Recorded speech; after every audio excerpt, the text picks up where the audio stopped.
In terms of prompts, we support two types of prompts: zero-shot prompt and external LLM prompts.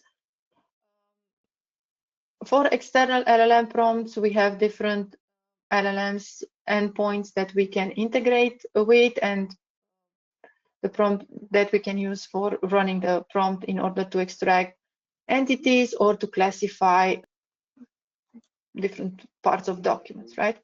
So here, for instance, I have a prompt which is identifying problem entities.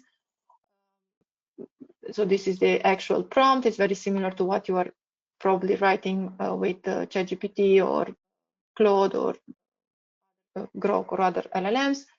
What you can do is paste here a text and then check what are the outcomes.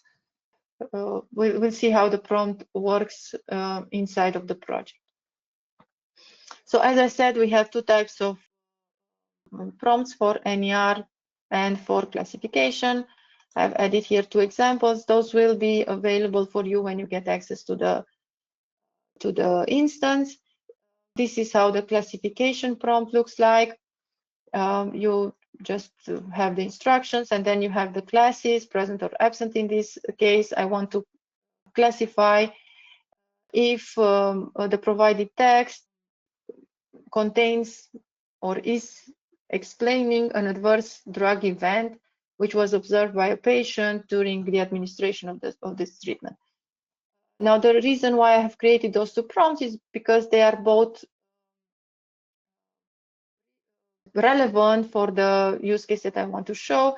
So I want to identify the problems which are mentioned by patients via different forum posts, and then classify those posts to see if they contain adverse event mentions or not. So I will also use this rule, and then I'll also use an NER model, right?